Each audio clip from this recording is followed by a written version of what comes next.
الحمد لله نحمده ونستعينه ونستغفره ونؤمن به ونتوكل عليه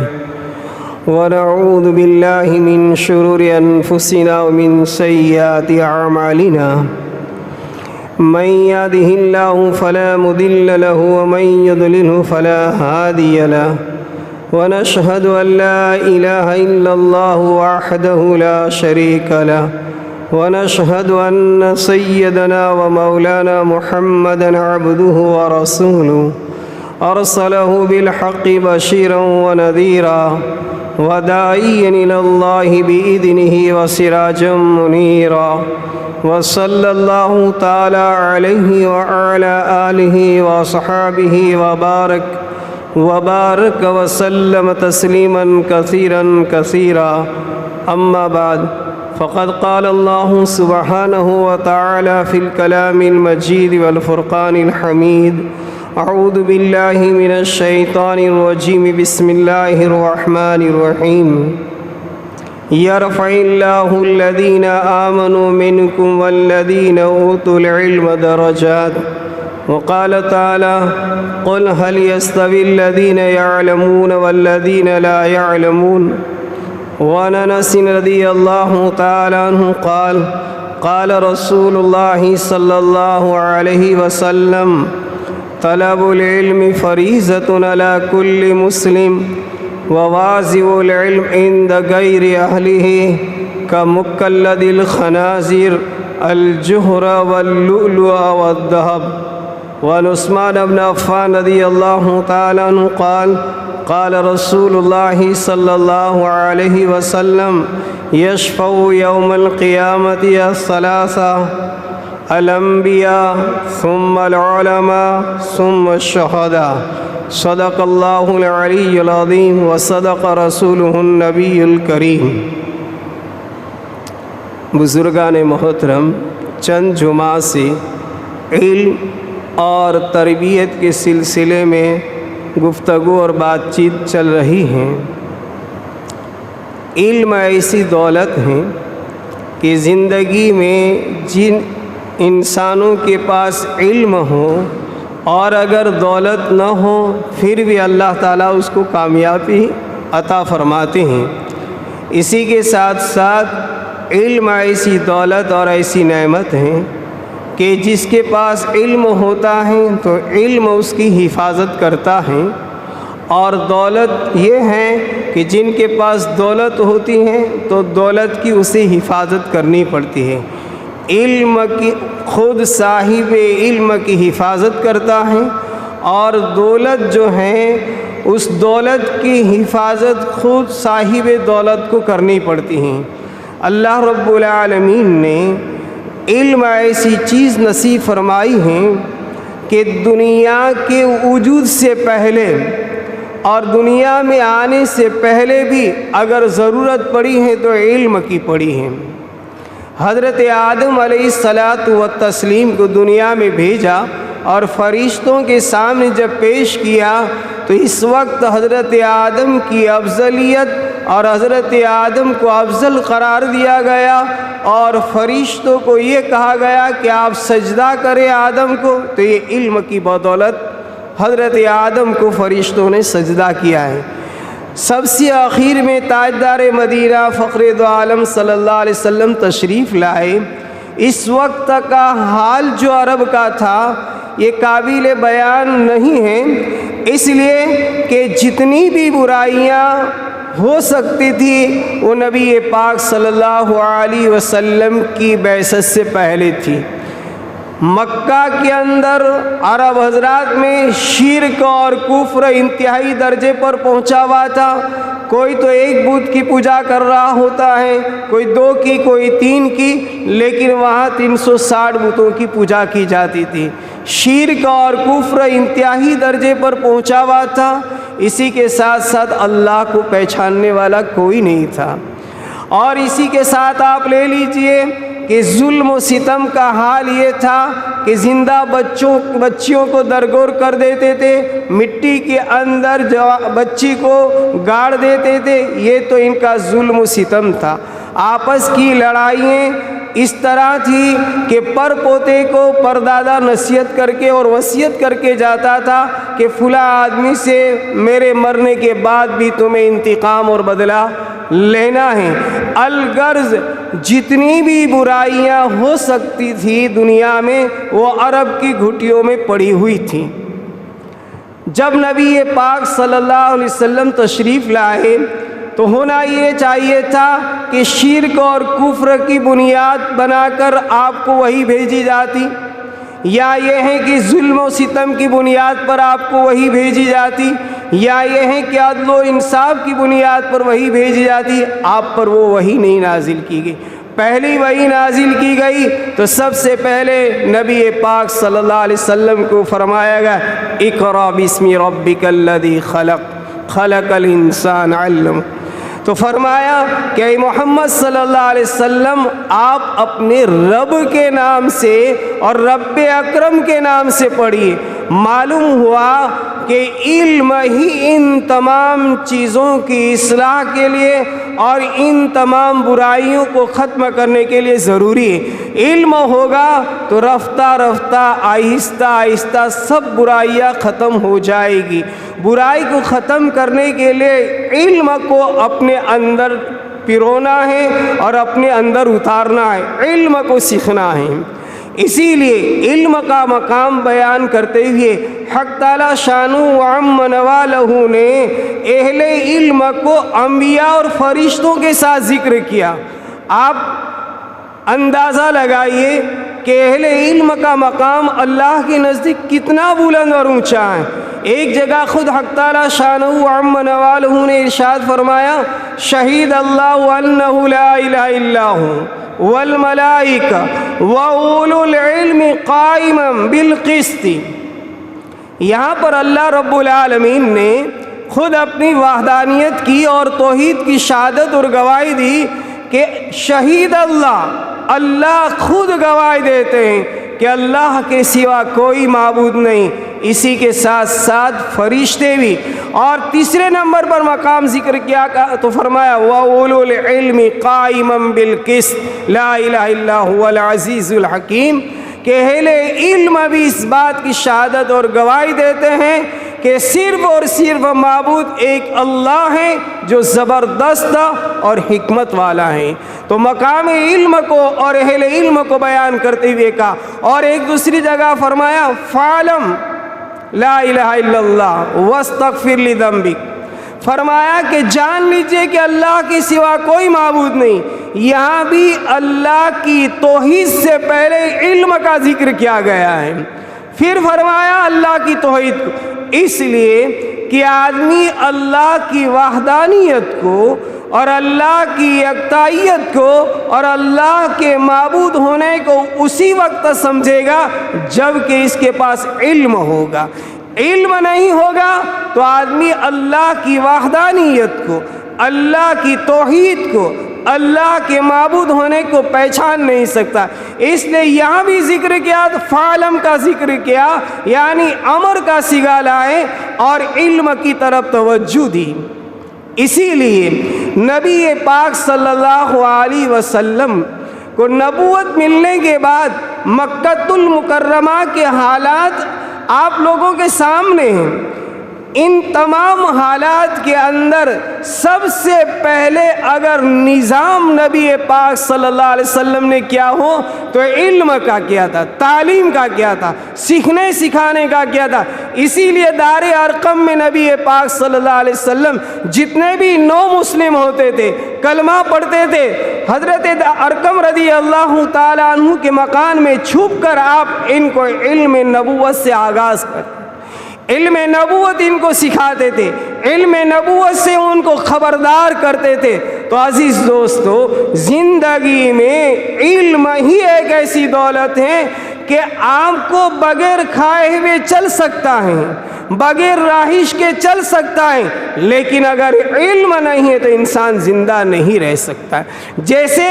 جسم میں جان باقی رہنے کے لیے پانی کا ہونا ضروری ہے، پانی نہیں ہوتا تو انسان زندہ نہیں رہ سکتا۔ ایسے ہی روحانیت کو باقی رکھنے کے لیے، زندگی میں اللہ کی معرفت کو ڈالنے کے لیے، اللہ کی پہچان کے لیے ضروری ہے کہ انسان علم کو سیکھے۔ مکہ کی اتنی بری حالت ہونے کے باوجود آپ نے کسی صحابی کو کسی اور طرف توجہ نہیں دلائی، سب سے پہلے علم کی طرف، اور پھر انتہائی حالات 13 سال تک ناقابل برداشت رہے، برداشت نہیں ہو سکے، اور مجبوراً مکہ المکرمہ کو آپ کو چھوڑنا پڑا۔ تو چند صحابہ جب مکہ المکرمہ سے ہجرت کر کے مدینہ المنورہ پہنچتے ہیں تو میرے عزیزوں، وہ قافلہ اور وہ صحابہ جو مدینہ پہنچا تھا، نہ ان کا گھر تھا، نہ ان کا در تھا، نہ کوئی ساز و سامان تھا، خود آپ بھی پہنچے ہیں تو آپ کا بھی کوئی وہاں گھر اور در نہیں تھا۔ آپ جو مہمان بنے سب سے پہلے تو سیدنا ابو ایوب انصاری کے بنے۔ آپ کی مہمانی کا شرف ابو ایوب انصاری کو حاصل ہوا۔ جب آپ مہمان بنے تو سب سے پہلے مدینہ المنورہ میں اگر بنیاد ڈالی تو مسجد نبوی کی ڈالی۔ آپ نے یہ نہیں کہا کہ جو قافلہ اور جو صحابہ ہجرت کر کے بغیر گھر کے آئے ہیں، بغیر ساز و سامان کے آئے ہیں، ان کے گھر کی پہلے فکر کی جائے، ان کے ساز و سامان کی فکر کی جائے، ان کی رہائش کی فکر کی جائے، ان کے کھانے پینے کا انتظام کیا جائے۔ آپ نے یہ نہیں کیا، بلکہ آپ نے سب سے پہلے بنیاد ڈالی تو مسجد نبوی کی، اور اسی کے ساتھ ساتھ مسجد نبوی کے قریب آپ نے ایک صفہ نامی چبوترا بنایا، کچھ اونچی جگہ بنائی کہ جہاں پر بیٹھ کر آپ آنے والے انسانوں کو، چاہے پھر وہ عرب سے ہو یا چاہے عجم سے ہو، چاہے وہ مدینہ کے رہنے والے ہو یا چاہے مکہ سے آنے والے ہو یا دنیا کے کسی کونے سے ہو، چاہے وہ عربی جانتا ہو یا عربی نہ جانتا ہو، سب کے لیے آپ نے ایک درسگاہ بنائے جس کو ہم لوگ صفہ کے نام سے یاد کرتے ہیں۔ تو سب سے پہلے مسجد کو مرکز بناتے ہوئے مسجد ہی میں آپ نے مدرسہ شروع کیا، اور مسجد ہی کے اندر آپ نے علم کی بنیاد کو ڈالا۔ آپ خود ہی معلم بھی تھے اور خود ہی منتظم بھی تھے، یعنی خود آپ پڑھانے والے بھی تھے اور خود آپ ان آنے والے مہمانوں کے اور ان آنے والے طالب علموں کے کھانے پینے کا نظم بھی آپ ہی کرتے تھے۔ تو عزیزو، معلوم یہ ہوتا ہے کہ علم سے بڑی کوئی دولت نہیں، اور جو علم کے لیے محنت کرتا ہے اللہ اسے ضرور کامیاب کرتے ہیں۔ علم کے ساتھ اگر محنت ہے تو عزیزو، اللہ دنیا میں بھی کامیابی دیتے ہیں اور آخرت میں بھی کامیابی 100% ملنے والی ہے۔ لیکن اگر علم کی قدر نہیں کی اور علم کو نہیں سیکھا اور علم کے پیچھے محنت نہیں کی اور اپنے بچوں کو دینی تعلیم سے آگاہ نہیں کیا اور باخبر نہیں کیا تو عزیز دوستو، پھر یہی بچے مستقبل کے اندر وبال جان بنیں گے۔ صحابہ کرام رضوان اللہ تعالی علیہم اجمعین کی سیرت کو اٹھا کر ہم دیکھیں اور صحابہ کرام کی جد و جہد اور محنت کو دیکھیں تو عزیز دوستو، ایک ایک حدیث کے لیے اور ایک ایک علم کے باب کے لیے صحابہ نے مہینوں مہینوں کا سفر کیا ہے اور مہینے مہینے تک مجاہدہ کر کے ایک ایک حدیث سیکھی ہیں۔ وہاں کتنی قدر ہوگی اور وہاں علم کے پیچھے کتنی کاوش اور کوشش اور محنت ہوگی، اس سے ہم اندازہ لگا سکتے ہیں۔ تو پھر صحابہ کو اللہ رب العالمین نے دنیا میں بھی لقب دے دیا رضی اللہ عنہ کا، اور خود نبی پاک صلی اللہ علیہ وسلم نے صحابہ کو لقب دے دیا اصحابی النجوم بأیہم اقتدیتم اہتدیتم۔ جب آدمی محنت کرتا ہے اور علم کے پیچھے لگاتار کوشش کرتا رہتا ہے تو پھر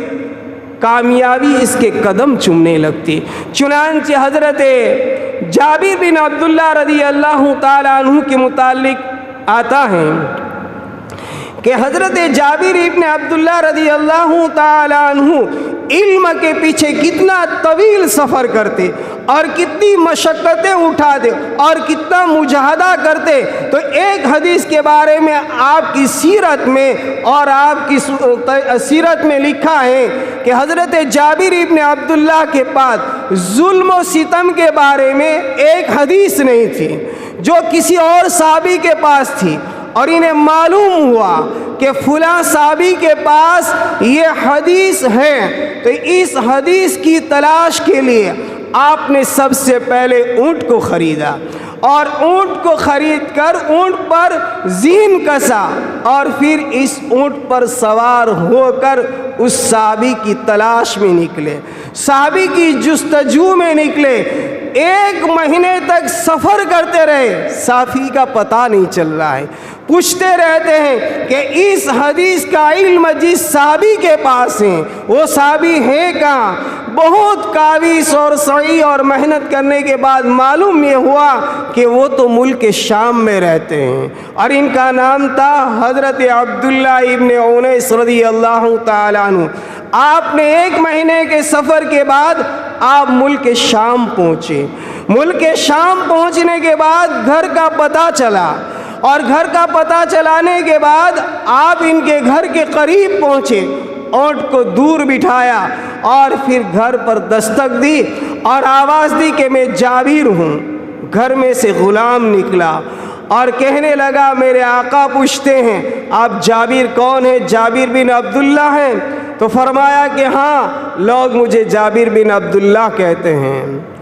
وہ صحابی حضرت عبداللہ ابن انیس گھر سے باہر نکلے اور آپ سے معانقہ کیا. معانقہ کرنے کے بعد گفت و شنید ہوئی، بات چیت ہوئی. تو آپ نے پوچھا کہ آپ کے پاس مظالم کے بارے میں، ظلم و ستم کے بارے میں حدیث ہے؟ تو حضرت عبداللہ ابن انیس نے فرمایا جی، میں نے نبی پاک صلی اللہ علیہ وسلم سے ایک حدیث سنی ہے.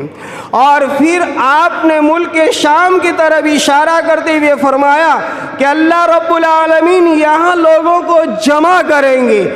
ننگے جسم، ننگے پاؤں، یعنی جسم پر کوئی کپڑا نہیں ہوگا اور پیر میں کوئی جوتا اور چپل نہیں ہوگا. مادرزاد برینا ہوں گے اور مادرزاد ننگے ہوں گے، اور پھر جمع کرنے کے بعد اللہ تعالیٰ فرمائیں گے میں ہی منصف ہوں، میں ہی شہنشاہ ہوں، میں ہی بادشاہ ہوں. آج کوئی آدمی جنت میں نہیں جائے گا جب تلک کہ کوئی دوزخی اس سے اس کے ظلم و ستم کا بدلہ نہ لے لے. یہاں تک کہ اگر کسی نے تماچا مارا ہوگا اور کوئی دوزخی تماچے کا دعوے دار ہوگا تو اس جنتی کو بلایا جائے گا اور اس سے بدلہ لیا جائے گا. صحابہ نے عرض کیا یا نبی اللہ کے حضور میں جب ننگے بدن ہوں گے اور ننگے پاؤں ہوں گے، جسم پر کوئی کپڑا نہیں، پیر میں کوئی جوتا چپل نہیں، تو وہاں اللہ کے حضور میں بدلہ کیسے دیا جائے گا اور بدلہ کیسے لیا جائے گا؟ پیارے آقا صلی اللہ علیہ وسلم نے فرمایا میرے صحابہ وہاں نیکیوں سے اور بدیوں سے بدلہ دلایا جائے گا. جن لوگوں نے کسی پر ظلم و ستم کیا ہوگا، اس ظالم کی نیکیوں کو لے کر مظلوم کو دے دی جائے گی، اور پھر اگر برابر سرابر کا معاملہ ہو گیا تو ٹھیک ہے، اور اگر نہیں ہے تو اس مظلوم کی اور برائیوں کو اس کے اوپر ڈال دیا جائے گا، اور جس کے بارے میں فیصلہ جنت کا ہونے والا ہوگا یہ بھی جہنم بھی بن جائے گا. یہ ظلم و ستم کی حدیث کو تلاش کرنے کے لیے اور اس کی جستجو کے لیے اور اس کی محنت کے لیے عزیزو 1 مہینے تک مسلسل سفر کرتے رہے. یہ اس طرح علم صحابہ نے حاصل کیا، اور اسی طرح سلسلہ در سلسلہ ہم تک علم پہنچائے. علم بغیر محنت کے نہیں آتا ہے، اور بچوں کو علم سکھانا فرض ہے، فرض. جو میں نے حدیث پڑھی جس میں نبی پاک صلی اللہ علیہ وسلم فرماتے طلب العلم فریضۃ علی کل مسلم،